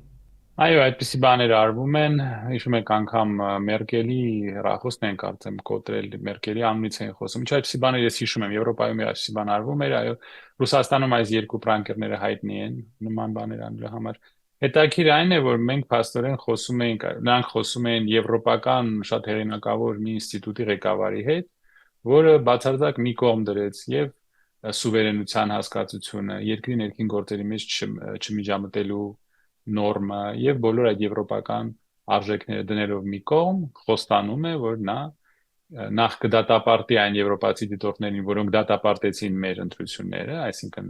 դա ցույց է տալիս, որ բարձում է դեմոկրատիան եւ միջազգային իրավունքը երկրորդական են, եթե մի հրամանով մարդ կարող է մի ղեկավար կարող է իրենց տեղը դնել, այսպես ասած։ Եվ դա ցույց է տալիս, որ միշտ ստրատեգիական, ռազմաստրատեգիական քաղաքական նպատակները ավելի կարևոր են, քան դեմոկրատիան, քան օրինակ երկրի մշակույթը, երկրի կրոնը հարգելը, չմիջամտելը, այսպիսի հարցերում։ Դուք պատկերացրեք, եթե ասենք Լուկաշենկոն, Պուտինը կամ Չինաստանի ղեկավարը զանգտար ինչ-որ մի խոսեր ինչ-որ մի երկրի ղեկավարի հետ եւ ասեր դուք պետք է փոխեք ձեր կրոնը կամ ձեր եկեղեցու ղեկավարը պետք է փոխվի։ Ինչ աղմուկ կբարձրացնել աշխարհում։ Դա ուղղակի գիտեք, արդեն խոսալու բան էլ չկա, Եվրոպան ցույց տվեց, որ այդ բոլոր խոսակցությունները միջազգային իրավունքի, նորմերի, դեմոկրատիայի, մարդու իրավունքների, էթնիկ զտման, անթույլատրելիության այդ բոլոր խոստումները դատարկ բառեր էին, դա փուչիկ էր, որի մասին ես ու դուք խոսել ենք առնվազն 5 տարի։ Բայց դուք տեսաք, ձեր աչքերի առաջ տեսնում ենք, որ այդ գեղեցիկ շենքը, որը մենք կառուցել ենք մեր երևակայության մեջ, դա մեր աչքերի առաջ փլուզվեց, եւ մենք կանգնեցինք ջարդած դույլի կողքը, ինչպես հայտնի հեքիաթի պերսոնաժ։ Պարոն Խաչիկյան, սահմանազատումների մասին խոսեց Բայրամովը, որ ընթացքի մեջ են, Փաշինյանն էլ դեմ չէր եւ պատասխանել էր լրագրողների հարցերին, նույնիսկ ասելով այդ քարտեզներին անդրադառնալով բանով սահմանազատմանը, որ իրենք կառուցողական են տրամադրված, մտավախություն չունի, որ իրավիճակը հայելային է, ինչպես օրինակ արտահայտվեց Տիգրան դեպքում, որ տալու է, հանձնելու է եւ այլն, հա։ Հիմա ինչ սպասենք եւ խնդրում եմ նաեւ սրան զուգահեռ խոսեք, թե ինչու է Ալիևը Ադրբեջանը լայնածավալ զորավարժություն է ներանում, ում դեմ է, մեր դեմ, թե ուրիշ երկրների, գուցե Ռուսաստանի, չգիտեմ։ Դե զորավարությունները անցկացնում են, որպեսզի անընդհատ ճնշեն այս կառավարությանը, որ նա շարունակաբար գնա նոր զիջումների։ Արցվաշենը դա փուչիկ է։ Իհարկե նրանք ուղղակի ասելու են, որ այո, մենք հանձնեցինք 4 անկլավ, դրա դիմաց մենք ստանալու ենք Արցվաշենը։ Ադրբեջանը չի ասում, որ նրանք զիջելու են Արցվաշենը, կամ անգամ եթե ասի, ով է գնալու Արցվաշենում ապրի, հայերից ով է պատրաստ գնալ այնտեղ ապրել։ Իսկ նրանք մեր տարածք գալու են, որտեղ իրենց կողքը կանգնած է իրենց բանակը եւ Թուրքիայի բանակը։ Տիգրանաշենը կորցնելուց հետո շրջափակման մեջ է ընկնում Սյունիքը, այսինքն այն բոլոր մարդիկ Սյունիքում, ովքեր ձայն տվեցին այս ռեժիմին, նրանք փաստորեն քվեարկեցին ի օգուտ Սյունիքի մեկուսացման, այսինքն փակվելու է ստրատեգիական ճանապարհը, որը գնում է Տիգրանաշենով Քյարքի գյուղով, եւ մենք պետք է նոր ճանապարհ կառուցենք, դա որքան ժամանակ է տևելու ես չգիտեմ, բայց Սյունիքը մնալ է շրջափակման մեջ։ Եվ այդ անկլավները Թավուշում հնարավորություն կտան Ադրբեջանին ուղղակիորեն վերահսկել մեր ստրատեգիական ճանապարհը Վրաստանի հետ։ Որ ցանկացած ժամանակ նրանք կարող են դա փակել, եթե ցանկանան, եւ վերահսկել, թե ինչ է անցնում այդ ճանապարհով։ Այսինքն մենք մեզ խեղդում ենք։ Բայց այստեղ խնդիրը Ադրբեջանը չէ, Թուրքիան չէ, նրանք պաշտպանում են իրենց ժողովուրդների շահերը։ Խնդիրը այն է, որ մենք ունենք մի ղեկավարություն, որը պաշտպանում է ուրիշ երկրի շահերը մեր տարածքում, եւ մենք ունենք մարդիկ, ովքեր նրանց ձայն տվեցին։ Դա է խնդիրը։ Եթե մարդիկ ուզում են, որ Սյունիքը կտրվի Հայաստանից եւ այնտեղ վերադառնան տասնյակ, եթե ոչ 100,000-ավոր ադրբեջանցիներ, մենք Սյունիքն էլ կորցնենք։ Ես ինչ կարող եմ ասել։ Եթե սյունիքները ուզում են, որ Սյունիք չլինի, ես ինչ կարող եմ ասել։ Իսկ եթե վարդենիսցիները օրինակ չեն տեսել այն քարտեզները, որտեղ ադրբեջանցիները ցույց են տալիս, թե որ գյուղերում ապրում էին ադրբեջանցիներ սովետական ժամանակ սովետական Հայաստանում, այնտեղ տասնյակ գյուղեր են Վարդենիսի շրջանում։ Այսինքն Սևանի արևելյան Ջերմուկում են, հա, Վարդենիսում են, Ջերմուկում, Վարդենիսում, ադրբեջանական զորքերը, հա, այո։ Եթե մարդիկ ուզում են, որ դա լինի, թող դա լինի։ Ես ասում եմ, մենակ ինձ ու ձեզ չի պետք Հայաստանը, Հայաստան պետք չի, թող չլինի, ես ինչ անեմ։ Թող գան, թող Վարդենիսում էլ ապրեն, Թավուշն էլ հանձնենք, կարող է Տիկին Ուրսուլան մի 90 միլիոն էլ տա մեզ։ Հետո վերջում գործը կհասնի Երևանին։ Հետո Երևանը ելույթ ատեն կսեն տարբեր թաղամասերի բնակիչները, ասեն, որ դուք մեր թշնամին եք, ասենք Ավանի տղեկը, ասենք Մալաչա Սեբաստիայի տղաներին, դուք ինչու չեք մեռել։ Որովհետև մենք հասանք այս դրամաբանությանը, որ հայազգ չկա, հայազգը պետքա պառակտել ու իրար հետ կռվածնել, Ղարաբաղցիներին դարձնել մեր թշնամին, հաջորդ թշնամին ով լինելու։ Սևանցիները, սյունիքցիները, տեսնենք ոնց է կզարգանա, եթե մեր մարդիկ շարունակում են նորմալ վերաբերվել սրան, ուրեմն դա նորմալ թող լինի։ Ես չգիտեմ ինչ է լինելու, առավել եւս որ Եվրոպան արևմուտքը միգրանտների փախստականների դեմ պայքար է մղում եւ չեն պատրաստվում, եթե նույնիսկ ուկրաինացիներին են արդեն հանում, ես չգիտեմ հայերը որտեղ են փորձելու ապաստան գտնեն կամ տեղավորվեն, կներեք, հա, հետո բան են անելու, ինչեր արել են Մարտակոսը բանկայով որ փակել էր այդ պահածոները փակել էր այդ ջեմա ինչա Ծիրանի ազատությունը թե անկախությունը տարաներում բանկաներում այսպես փակելու են հայերին ու ասեն ուզում եք խեղդվեք ուզում եք ապրեք չեք ուզում չգիտեմ ինչ ուզում եք արեք ես հիշում եմ Իսկ Ղարաբաղցիները մեզ դաս չեղավ Ղարաբաղցիների ճակատագիրը մեր դաս չեղավ որ Եվրոպան ասում էր մենք պետք է ապահովենք իրենց անվտանգությունը Եվրոպան ասում էր Եվրոպարլամենտի դեպուտատները ասում էին իրենց արտաքին գործերի կոմիտեի նախագահը ասում էր մենք թույլ չենք տա որ լինի էթնիկ զտում Եվրոպարլամենտը դատապարտեց Ղարաբաղցիների էթնիկ զտումը եւ ինչ Ղարաբաղցիների փախստական դառնալը եւ հայրենիք կորցնելը մեզ դաս չեղավ Այսինքն մենք ինչ որ հրաշքով կարծում ենք, որ վաղը եթե Հայաստանը կորի, մեզ ստիպեն այստեղից դուրս գալ, հայերս կեն արտագաղթել 100,000-ներով, ով է դա կանգնացնելու։ Ով ինչու ենք մենք կարծում, որ մենք Ղարաբաղցիներից լավն ենք, որ մենք պաղեստինցիներից լավն ենք, որոնց բնաջնջում են ձեր աչքի առաջ, հենց այսօր շարունակում է իրենց բնաջնջումը ցեղասպանություն, ասում են դուք դուրս եկեք ստեղից, Տրամպը ասում է մենք ստեղը լունապարկ ենք կառուցելու։ Ինչու ենք մենք կարծում, որ մեր հետ չի լինելու նույն բանը, որը կատարվում է այս ժողովուրդների հետ։ Չգիտեմ։ Պարոն Խաչիկյան, այս ռեգիոնում եւ մասնավորապես, մեր հատվածում հնարավոր համարում եք նոր ռազմական գործողություններ, սա հարցնում եմ նաեւ այն պատճառով, որ տեսնում ենք Իրանի հետ բանակցությունները նորից, ինչ որ կրիտիկական փուլի մեջ են հայտնվել։ Թրամփը մեկ բանակցում է, մեկ ասում է ես Իրանի հետ ոչինչ չունեմ խոսալու, այսպես, նորից վերսկսում են։ Հիմա տեսեք, քանի օր է նորից, պայթյուններ, հարձակումներ, հարվածներ, սրա մասին խոսենք եւ ինձ հատկապես հետաքրքրում է հնարավոր է որ նոր ճակատ բացեն այստեղ Իրանի եւ շատ հնարավոր է Ռուսաստանի դեմ եւ Հայաստանը օգտագործեն։ Այո, շատ հնարավոր է։ Դուք տեսաք, որ նրանք երկու շաբաթ առաջ ստորագրեցին բանը Memorandum of Understanding, ըմբռնման մասին մեմորանդում, հուշագիր։ Այո, այդ հուշագիրը երկու շաբաթ տևեց։ Հիշում եք, որ մենք հարցնում ենք այս անձից ով է երաշխավորում մեր անվտանգությունը, նա մեզ թուղթ էր ցույց տալիս, ասում էր, այս պայմանագիրը, հիշում եք։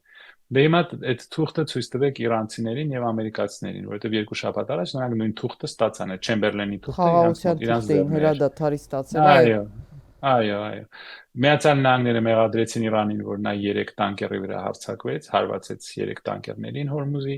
նեղուցում։ Իրանը մեղադրեց Միացյալ Նահանգներին, որ Միացյալ Նահանգները հարձակվեցին Իրանի տարածքում ափի վրա գտնվող վերահսկողական կենտրոնների վրա, դիտորդների կենտրոնների վրա վերահսկողություն կատարող։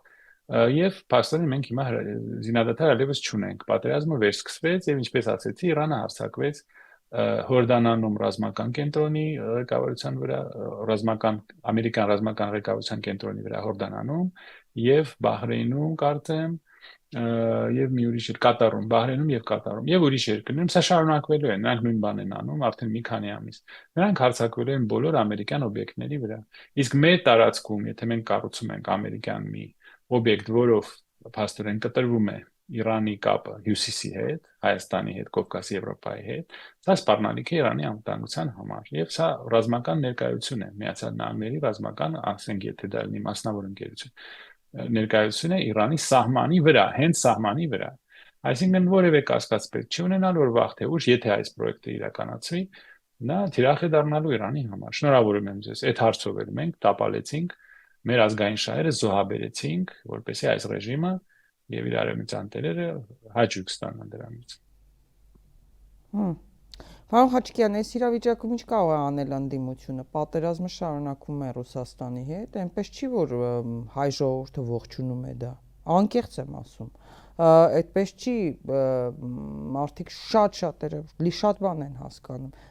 Նախ կեղծվել են այս ընտրությունները ամբողջությամբ։ Նիկոլ Փաշինյանը ինքը գիտի, ինքը ձայներ է գողացել։ Ինքը լեգիտիմ չէ, ինքը չունի իշխանություն, չի ունեցել 18-ից հետո, չունի նաև հիմա, ինքը լեգիտիմ չէ։ Ինքը ուղղակի հանցավոր խմբի ղեկավար է, որոնք պետական բոլոր կառույցները օգտագործում են թշնամական ծրագրերի համար։ Ինքը շատ լավ գիտի, դրա համար հիստերիայի մեջ է։ Ինքը հասկանում է Ռուսաստանը այլևս իր հետ այսպես իր նազը չի քաշելու եւ Պուտինը զգուշացրեց երկու աթոռի վրա այլևս չես կարողանալու նստել, եւ ինքը որևէ ձև չի կարողանում կապի մեջ մտնել։ Հիմա ինչ կարող է անել ընդդիմությունը այս վիճակում, փողոցային պայքար անել, չգիտեմ, սահմանադրությամբ իդեպ կարող է հայ ժողովուրդը մեր սահմանադրությամբ կարող է ապստամբել, եթե չենք ուզում որ սահմանադրությունը փոխի, կաթողիկոս փոխի, եկեղեցու դեմ հարձակումները շարունակվեն, բոլորին բանտն է գցում։ Հիմա այս պահին մենք զրուցում ենք Արմեն Աշոտյանի նորից շինց ու գործով Արմեն Աշոտյանին տարել են բանտ են գցել, նույնիսկ ցուցմունք տվող չկա նրա դեմ, այսինքն մենակ լռեցնեն, փակեն բոլորին, լրագրողների, չգիտեմ, քաղաքական գործիչների, բոլորին։ Լավ, ինչ կարող ենք անել, ես ուզում եմ հասկանալ Կա երկրների փորձ, որոնց հասարակությունները կարողացել են իրավիճակ իրենց ձեռքը վերցնել, փոխել իրադրությունը։ Ոչ ենք նստելու ու սպասենք, թե երբ են բան անելու, հա, գալու մեր հետևից, հա, կացինով, այն Սաֆարովյան կացիններով գան Հայաստանի քաղաքացիների հետևից։ Դրան ենք սպասելու։ Դե գործը գնում է դեպի բավականին վտանգավոր սցենարներ, այո։ Ինչ վերաբերվում է ձերբակալություններին, ես երեք նայել էի, կան բավականին հայտնի բռնապետներ աշխարհում։ Ես նայում էի, թե որքան մարդ են նրանք ձերբակալել եւ հաշվեցի մոտավորապես օրական ինչքան ձերբակալություններ կատարվել։ Օրինակ համար 1 տեղը դա իհարկե Սադամ Հուսեյնն է, իր օրոք մոտավորապես 37 մարդ է ձերբակալվել ամեն օր։ Երկրորդը դա Բաշար Ասադն է, մոտավորապես 17 ձերբակալություն ամեն օր, եւ երրորդը Մուամմար Կադաֆին, որը օրական 4 մարդ է ձերբակալում։ Եթե ընդհանուր թիվը վերցնեք եւ բաժանեք, թե քանի տարի է նա իշխանության եղել։ Դե Մուամմար Կադաֆին 4 օրական, մենք հիմա օրական 1-ից 2 ձերբակալություն ունենք։ Այսինքն մենք կամաց-կամաց մոտենում ենք այդ շեմին։ Մուամմար Կադաֆի մենք գրավում ենք 4-րդ տեղը։ Սա իհարկե աննախադեպ իրենց սիրած բառը տերոր է, բայց մենք սրա մասին խոսել ենք, երբ որ նրանք ընտրվեն, նրանք ցանկացած բանի կդիմեն։ Նա երևի դղայնացել է, որ չկարողացավ ստանալ համանadrական մեծամասնություն, չնայած այդ բոլոր կեղծիքները, որոնք կատարվեցին, չնայած մասսայական ընտրակաշառք օգտագործելը, պետական բյուջեն օգտագործել ընտրակաշառք բաժանելու համար ընտրություններից առաջ, ինչպես ասել եմ, համարվում է սա հանցագործություն Եվրոպայում, քրեական հանցագործություն Միացյալ Նահանգներում եւ Եվրոպայում, բայց նրանք դա արեցին։ Մարդկանց փող բաժանեցին ընտրություններից առաջ, բյուջեից փող վերցնելով եւ իդեպ Միացյալ Նահանգներից վերցրեցին Միացյալ Նահանգների ամենավատ բանը՝ բժշկական ապահովագրության համակարգը, որը ամենախայտառակ համակարգն է ամբողջ աշխարհում։ Եթե ուզում եք, նայեք Մայքլ Մուր անունով ռեժիսոր կա, նկարել է Sicko վավերագրական ֆիլմ, դա նայելուց հետո դուք չեք հավատա, որ սա Ամերիկայում է կատարվում։ Ամերիկայի ամենավատ բանը, որի մասին խոսում էր Օբաման, Բարակ Օբաման, նա պատմում էր, թե իր տատիկը ինչպես մահացավ եւ մահանալու ժամանակ դեռ վիճում էր ապահովագրության ընկերության հետ։ Ամենասարսափելի բանը Միացյալ Նահանգների իրենց բժշկական համակարգն է եւ նրանք ամենավատ բանը վերցրեցին։ Հիմա այդ բոլոր ընտրակաշառքներից հետո նրանք չկարողացան ստանալ համանդրական մեծամասնություն։ Ինչ պետք է անի ընդդիմությունը։ Ընդդիմությանը խորհուրդ տալը լավ գործ չի, որտեղ նրանք ոչ մեկին չեն լսում։ Մենք ինչքան ամիս ենք խորհուրդ տալիս։ Մի փոշիացրեք ձայները իրար դեմ, մի պայքարեք իրար վրա, ցեխ մի լցրեք, տարանջատեք այն ուժերը, որոնք ներկայացնում են անցյալը եւ ներկան եւ այլն։ Դե հիմա դա արդեն կապ չունի։ Նրանք իմ կարծիքով որոշել են վերցնել մանդատները, մասնակցել ազգային ժողովի շարունակող ռազմիրատներին, ցավոք սրտի մենք դեռ 5 տարի պետք է դա նայենք, ես չեմ նայում եւ բայց դա չի խանգարում, որպեսզի փողոցում նույնպես պայքարը շարունակեն։ Հետո պարոն Հաչիկյան, եթե մասնակցել են ընտրություններին արդեն, ինչու չվերցնել։ Եվ այլ բան է վերցնես կամ չվերցնես, կապ ունի ինչ ես անում։ Հիմա կարող է ինչ վերցնել, հրաժարվել ու էլի բան չանել։ Հիմա կարելի է եւ վերցնել եւ բան անել, եւ փողոցը եւ դուրսը կապ ունի ինչ ես անում։ Ես դեմ չեմ, իհարկե, ես ասել եմ, որ ես խորհուրդ չեմ տալիս, դրական բաներ կան եւ մի եւ մյուս այդ որոշումների համար չվերցնել կամ վերցնել, դա իրենց որոշումն է, այնտեղ կան եւ բացասական եւ դրական կողմեր։ Եթե ուզում են վերցնեն եւ սա օգտագործեն, որպեսզի գոնե այս ռեժիմը չստանա բացարձակ վերահսկողություն մեր parlamentum, այո, դա պետք է անել, պետք չէ վատնել այդ ձայները, որոնք իրենց տրվեցին։ Եթե նրանք կարող են փողոցում ինչ-որ բան գերարացնել, թող գերարացնեն, չնայած իմ կարծիքով ժամանակ անցել է, բայց եթե ուզում են, թող փորձեն։ Կարևոր այն է, թե մեր ժողովուրդը վերջապես կհասկանա, որ անտարբեր մնալով եւ ճաշկերույթներով զբաղվելով ամեն երեկո մենք կամաց-կամաց գնում ենք դեպի Հայաստանի վախճանը։ Նրանք լավ են նայում, թե մեր կողքը ինչ է կատարում, մեր շուրջը ինչ է կատարում։ Մեր ժողովուրդը պատրաստ է զարթնել եւ հասկանալ ուր են մեզ տանում։ Թե էլի ասելու են, դե գիտեք, ես քաղաքականությունով չեմ զբաղվում, ինչ ուզում են թող անեն, իրանց մեջ ինչ-որ հաշիվներ են պարզում եւ այլն, կամ նախկիններ այդ իրանց հայտնի կոճակները էլի սեղմելով։ Բայց եթե մարդիկ կան, որոնք արդարացնում են այսպիսի գործողությունները, Հայաստանի վախճանը, Հայաստանի ստորացումը, Հայաստանի ենթարկումը Թուրքիային եւ Ադրբեջանին, դժվար է, դրա հետ պայքարել դժվար է, երևի պետք է ինչ-որ աշխատանք վարել ժողովրդի հետ, մարդկանց հետ, բացատրել, թե սա ուր է տանում եւ բացատրել, որ եթե մենք ամեն մեկս մտածենք մեր փորի եւ գրպանի մասին, սա լավ բանի չի բերի։ Ես մաղթում եմ, որ ընդդիմության մոտ ամեն ինչ ստացվի, ինչ որ որոշումներ, ինչ որ նրանք որոշեն, թող ստացվի։ Իսկ ինչ վերաբերվում է այս խայտառակ terrorին, ինչ կարելի ասել, սա terror է։ Ամեն օր 1-2 մարդ են ձերբակալում։ Ինչպես ասացի, սա արդեն նմանվում է Մուամմար Կադաֆիի թվերին։ Մոտավորապես նույն բանը կատարվում է Լիբիայում, իր իշխանության օրոք։ Սա ինչքան կարող է շարունակել եւ որտեղ են մեր եվրոպացի ընկերները, դիվանագետները, իրենց հյուպատոսարանները, իրենց դեսպանատները որտեղ են, այդ բոլոր ոչ կառավարական կազմակերպությունները, մարդու իրավունքի պաշտպան որտեղ են, նրանք որտեղ են։ Սա ինչպես կարելի է այսպես ամեն օր մենք տեսնում ենք մի քանի մարդ է ձերբակալվում ընտրություններին մասնակցելու համար եւ ձերբակալվում է այս անձի հրահանգով, այսինքն նա ասում է ես սենց կանեմ, նենց կանեմ եւ դատարանը կատարում է իր կամքը, սա ցույց է տալիս, որ մեր դատարանները անկախ չեն այս կառավարությունից։ Սա terror է, սա terror։ Մեկ մարդու հրահանգ կատարողներ, ընդ որում ողորմելի մեկի, հա, թույլ ողորմելի մեկի հրահանգներ կատարելով։ Շնորհակալ եմ պարոն Խաչիկյան, ինչպես միշտ հետաքրքիր զրույցի համար։ Հուսամ գուցե առաջիկայում նաև հանդիպենք դրսում, մեր զրույցը անենք։ Հարգելի հետևորդներ, հիշեցնեմ իմ զրուցակիցներ Միացյալ Նահանգների Սթենֆորդի համալսարանի քաղաքագիտության դոկտոր պրոֆեսոր Արթուր Խաչիկյանը։